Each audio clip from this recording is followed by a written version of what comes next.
네, 신앙의 길을 걷다 보면 자주 넘어집니다. 하루를 시작하면서 말씀을 묵상합니다. 그러면서 이제 다짐하는 거죠. 오늘은 내가 하나님의 영광을 위해서 이렇게 살겠어. 오늘은 내가 하나님의 영광을 위해서 운전하다가 욕하지 않겠어. 내가 오늘은 뭘 하지 않겠어. 뭐 열심히 하겠어. 무언가를 하겠어. 라고 다짐하지만 금방 실패해버립니다. 그 자리에서 일어남과 동시에 실패해버립니다. 다시 일어나서 또 살아내려고 발버둥치다가 그냥 또 넘어져 버립니다. 주일은 어떨까요? 주일 오전에 예배 말씀을 또 듣고 기도하고 살아계신 주를 외치고 돌아가지만 새 삶을 살기 위해서 예배당을 나서지만 또 넘어지시지는 않으신가요? 이런 경우도 있다 그래요. 이제 엘리베이터가 있는 교회들은 이렇게 딱 은혜롭게 딱 예배 딱 마치고 엘리베이터를 타려고 싸운다고 또 타면서 불평불만을 그렇게 한다고 하시더라고요. 네, 이렇게 우리는 순간순간 계속 실수하고 또 넘어지기 바쁩니다. 이런 모습은 또 청소년들에게도 나타나죠. 여름 수련회, 겨울 수련회 장소에서 다짐하고 또 기도하지만 이제 일상으로 돌아오자마자, 일상으로 돌아오는 차에 타자마자, 차에 타기도 전에 짐을 실을 때, 그 예배장에서 나올 때 벌써 넘어져 버립니다. 이렇게 우리의 신앙의 길, 믿음의 경주를 다하다 보면 넘어지는 것이 참 쉬운 것 같습니다. 또한 넘어지는 자신의 모습을 보면 참 비참하기도 합니다. 이게 맞나? 내가 그리스도인이라고 하는데 이렇게 쉽게 넘어져도 괜찮은 것인가? 의심이 들기도 합니다. 그러나 사랑하는 성도 여러분, 너무 걱정하지 마십시오. 넘어져도 괜찮습니다. 우리가 넘어지면 하나님께서 일으키시기 때문입니다. 우리는 그 일으키심의 은혜를 누리며 살아가면 되는 겁니다. 오늘의 본문을 보니까 믿음의 길에서 또 넘어지는 한 선지자가 등장합니다. 그 선지자의 이름은 요나입니다. 여러분, 요나가 어떤 사람인가요? 니느웨에 대한 적대감을 가지고 있는 사람이죠. 그런데 니느웨에 예고된 그 재앙을 알려야 하는 사명을 받은 선지자입니다. 1장을 보니까 하나님께서 요나를 향해서 이렇게 말씀하십니다. 너는 일어나 저 큰 성읍 니느웨로 가서 그것을 향하여 외치라 라고 말합니다. 너는 일어나라, 그리고 니느웨로 가라, 그리고 니느웨를 향해서 외쳐라 라고 말합니다. 그 말을 들은 요나, 선지자 요나는 일어납니다. 야, 역시 선지자는 다릅니다. 일어나라 그러니까 일어나요. 근데 어디로 갑니까? 니느웨가 아닌 반대쪽으로 갑니다. 도망하고 있는 것이죠. 하나님의 얼굴을 피하려고 말입니다. 여러분, 하나님의 부르심을 피하는 요나의 모습이 보이십니까? 그렇게 그는 불순종의 길을 선택합니다. 근데 이렇게 불순종의 길을 간 이유가 멀리서 찾아보지 않았습니다. 바로 하나님을 어떻게 이해하느냐에 따라서 이 불순종의 이유를 볼 수 있었습니다. 4장을 보니까 이렇게 기도합니다. 여호와께 기도하여 이르되 여호와여, 내가 고국에 있을 때에 이러하겠다고 말씀하지 아니하였나이까? 그러므로 내가 빨리 다시스로 도망하였사오니 주께서는 은혜로우시며 자비로우시며 노하기를 더디하시며 인애가 크시사 뜻을 돌이켜 재앙을 내리지 아니하시는 하나님이신 줄을 내가 알았음이니이다 라고 말합니다. 그는, 요나는 하나님을 알았습니다. 출애굽기 34장 6절에 나온 그 하나님의 자기소개죠. 그 자기소개에 담긴 것을 말하면서 하나님이 이런 분이시잖아요. 그래서 내가 정말 싫어하는, 우리나라가 싫어하는 그들을 긍휼히 여기실 거잖아요. 그래서 나는 피했습니다 라고 기도하고 있는 거예요. 즉 1장으로 다시 돌아가서 요나가 하나님께서 너는 일어나서 니느웨로 가서 그들을 향해서 외쳐라 라고 할 때 일어나서 반대쪽으로 갔던 이유가 바로 그들을 향한 재앙을 하나님께서 거두실까 봐 그랬습니다. 여러분, 우리는 어떤가요? 우리의 원수에게 하나님의 사랑을 전하라고, 그러면 그들이 회개할 거라고, 그들이 나의 원수가 하나님의 사랑받는 자가 될 거라고 한다면 여러분은 가시겠습니까? 일본, 중국, 북한, 그 외에 불의한 나라로 가라고 하신다면 일어나서 일본으로 가라.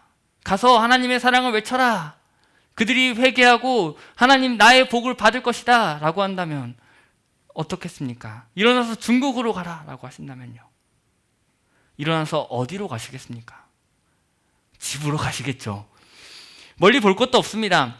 하나님께서는 우리에게 사랑의 계명을 주셨죠. 사랑의 명령을 주셨습니다.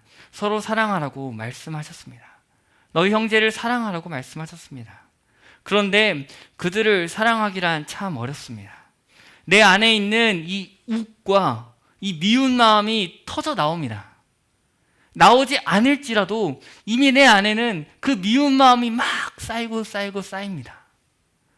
그래서 이미 미워하는 마음으로 가득 차 있는 것이죠.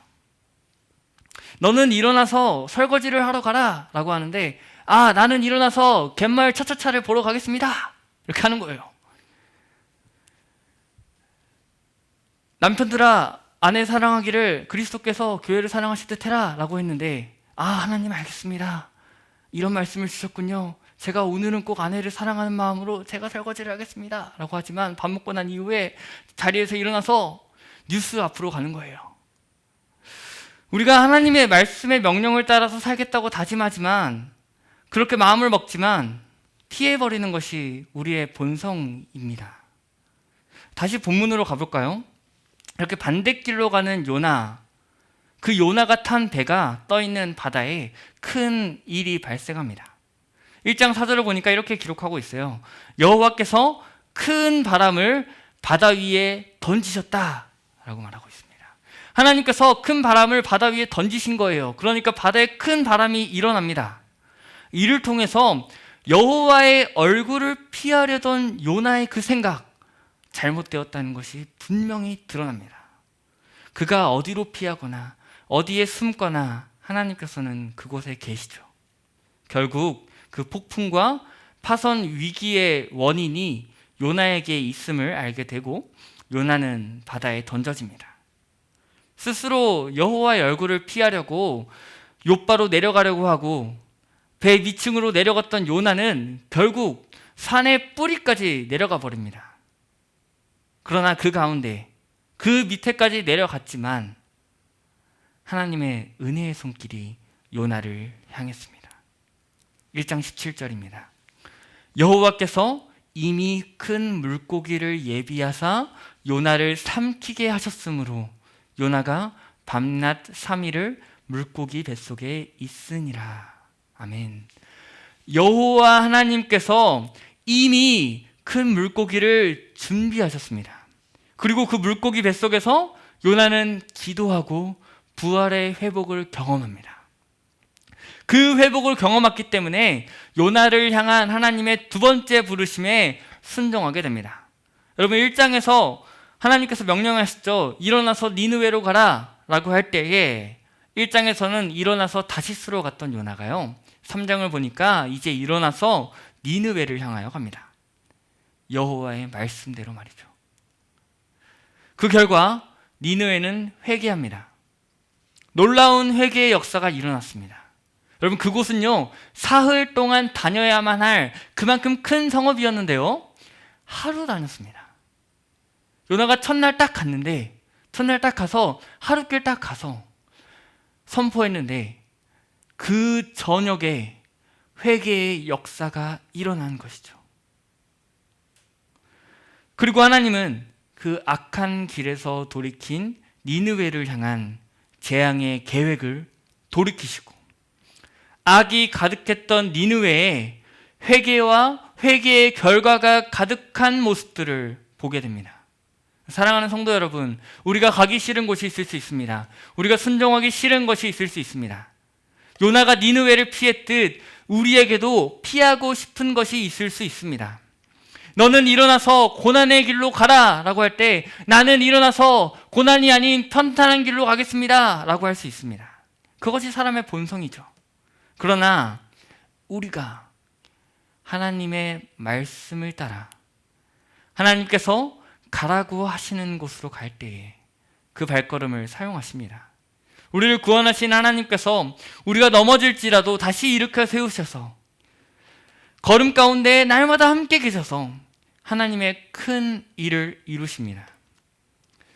오늘 하나님께서 여러분을 어디로 보내십니까? 순종하여 그곳으로 발걸음을 옮기시기를 바랍니다. 그 가는 시작부터 가는 내내 넘어지고 또 돌이키고 싶고 그럴 수 있습니다. 그러나 괜찮습니다. 요나를 돌이키게 하셨고 요나를 일으키셨고 니느웨를 향한 하나님의 긍휼을 나타내셨듯 저와 여러분을 돌이키게 하시고 넘어질 때 일으키시고 결국 하나님의 큰 일을 이루실 것입니다. 이 본문으로 다시 돌아와서 생각해 봅시다.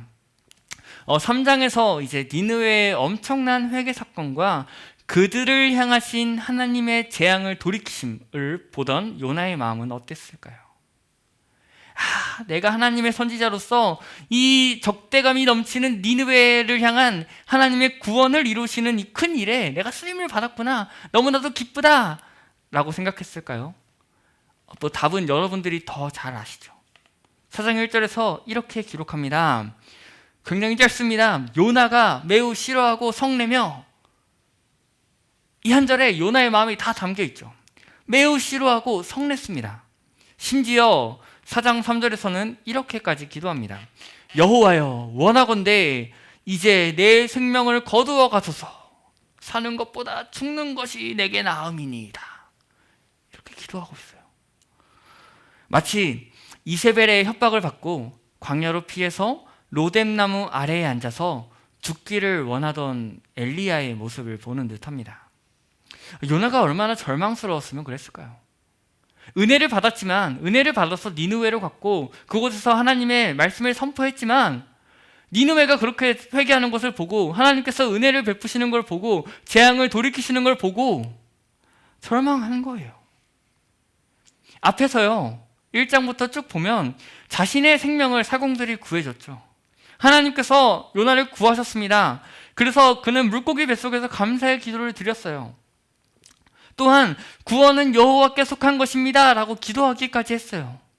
그럼에도 불구하고 그는 이러한 현실 앞에서, 자신의 본성에서 나오는 그 문제 앞에서 매우 싫어하고 성내며 차라리 죽는 게 낫다라고 말하는 모습까지 보입니다. 사랑하는 성도 여러분, 요나는 지금 회복과 절망의 반복을 보여주고 있습니다. 회복되고 또 절망하고 일어나고 또 넘어지고 하나님께서 이렇게 세우시고 또 넘어지는 그 모습을 보여주고 있죠. 하나님의 부르심을 피했다가 죽음의 문제 앞에서 구원을 받습니다. 하나님께 감사의 기도를 드리고 하나님의 부르심을 따라갔지만 다시 그 길에서 넘어졌습니다. 이처럼 모든 사람은 은혜를 누리다가도 한순간에 그 은혜의 자리에서 넘어질 때가 있습니다. 믿음의 길을 걷다가 자신 안에 있는 그 하나의 생각이 갑자기 확 떠올라서 넘어집니다. 그렇게 넘어지고 또 넘어집니다. 그러나 우리가 넘어질 때 하나님은 우리를 일으키십니다. 다시 은혜의 자리로 나아오게 하시고 은혜로 살아가게 하십니다. 요나서를 마치면서 하나님은 요나에게 또 하나의 은혜를 베푸십니다. 박넝쿨을 통하여서 요나의 마음을 고치시는 그 은혜의 사건을 볼 수 있습니다. 이제 성읍에 나가서 니느웨의 모습을 요나가 보고 있는 거예요.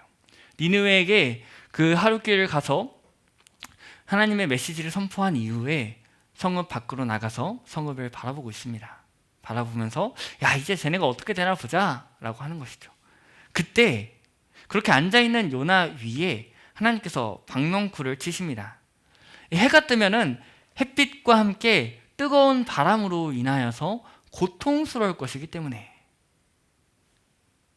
그렇게 하셨던 것이죠. 그래서 요나는 기뻐했습니다. 그러나 하나님께서 다음날 새벽에 벌레를 예비하십니다. 야, 참 하나님 벌레를 예비하셔요. 그래서 박넝쿨을 또 갉아먹게 하십니다. 그래서 박넝쿨을 시들게 하죠. 그리고 하나님께서 또 하나 예비하셔요. 해가 뜰 때 뜨거운 바람을 예비하십니다. 그래서 그 뜨거운 바람과 함께 뜨거운 햇빛을 경험하게 하십니다. 그래서 요나는 또 말해요. 죽는 것이 내게 나으니이다. 하나님께서 물으십니다. 네가 이 박넝쿨로 말미암아 성내는 것이 옳으냐? 요나는 내가 성내어 죽기까지 할지라도 옳으니이다 라고 답합니다. 자신의 괴로움을 잠시 덜어준 그 박넝쿨을 자신의 생명보다 소중하다고 고백하는 거예요. 그때 하나님께서 이제 요나의 마음을 수술하기 위해서 칼을 들이미십니다. 이렇게 말씀하십니다. 10절과 11절입니다. 여호와께서 이르시되 네가 수고도 아니하였고 재배도 아니하였고 하룻밤에 났다가 하룻밤에 말라버린 이 박넝쿨을 아꼈거든. 하물며 이 큰 성읍 니느웨에는 좌우를 분변하지 못하는 자가 12만여 명이요 가축도 많이 있나니 내가 어찌 아끼지 아니하겠느냐 하시니라. 아멘. 이렇게 말씀하십니다. 요나야, 네가 너의 괴로움을 잠시 덜어주었던 그 박넝쿨을 아꼈지. 네가 수고도 아니했고 재배도 아니했던 그 박넝쿨을 네가 그렇게 아꼈잖아. 그런데 나는 이 큰 성읍 니느웨를 아껴. 나의 뜻을 알지 못해서 돌아올 수 없는 그 백성들을 아껴 라고 말하는 겁니다. 영적으로 앞을 볼 수도 없고 길을 잃었는데 길을 잃은지도 모르고 자신의 문제의 근원도 모르고 그 문제를 알지라도 그 문제의 해결 방법도 모르는 그 니느웨 백성들을 향한 하나님의 긍휼을 말하고 있습니다. 이것을 요나에게 알게 하십니다. 요나에게 이 하나님의 긍휼을 보여주시는 거예요. 하나님은 지금 니느웨 백성의 상황과 어리석음에 자신이 함께 하셔서 함께 슬퍼하고 계시는 것이죠. 지금 하나님은 이렇게 니느웨를 향하신 하나님의 긍휼하심을 요나에게 알게 하십니다. 놀라운 사실은요, 요나가 계속해서 넘어진다 그랬죠? 요나는 또 넘어지고 또 실패합니다. 그런데 하나님은 결코 그를 버리지 않으십니다. 알게 하시고요, 또 경험하게 하셔서 하나님의 선지자로서의 역할을 다 하게 하십니다. 하나님은 요나가 결국 하나님의 은혜와 긍휼을 알기를 원하셨습니다. 사랑하는 성도 여러분, 이렇게 넘어진 요나를 일으키신 하나님, 또 이 어리석은 요나를 깨닫게 하시는 하나님, 마음이 편협했던 요나의 마음을 넓게 하시는 그 하나님은요, 오늘을 살아가는 저와 여러분의 하나님이십니다. 넘어져도 괜찮습니다. 하나님께서 일으키십니다.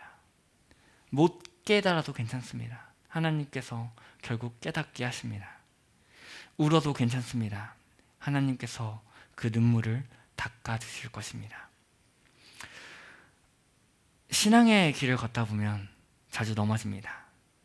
하루를 시작하며 말씀을 묵상하고 오늘은 내가 하나님의 영광을 위해서 이렇게 살리라 라고 다짐하지만 금방 실패합니다. 다시 일어나서 살아내려고 발버둥 치지만 또 넘어지고 맙니다. 주일도 그렇죠? 예배 말씀을 듣고 기도하고 살아계신 주를 외치고 승리의 삶을 살러 나가지만 바로 넘어집니다. 이렇게 우리의 신앙의 길, 믿음의 경주를 다하다 보면 넘어지기 참 쉽습니다. 넘어지는 자신의 모습을 보면 참 비참하기도 합니다. 이게 맞는지, 그리스도인이라 하는데 이렇게 쉽게 넘어져도 괜찮은지 의심이 들기도 합니다. 그러나 사랑하는 성도 여러분, 요나를 일으키셔서 요나를 사용하신 그 하나님을 우리가 함께 보았습니다. 그러니 걱정하지 마십시오. 넘어져도 괜찮습니다. 우리가 넘어지면 하나님께서 일으키실 것입니다. 그리고 넘어질 때에 은혜의 보좌 앞으로 기어서라도 갑시다. 하나님께서 일으키실 것입니다. 우리는 그 일으키심의 은혜를 누리며 걸어가면 됩니다. 그 일으키심의 은혜를 경험하며 매일의 삶에서 그 은혜를 누리는 삶을 살아가시는, 또한 그 경험한 은혜를 베풀며 살아가시는 갈릴리 교회 성도 여러분 되시기를 소망합니다.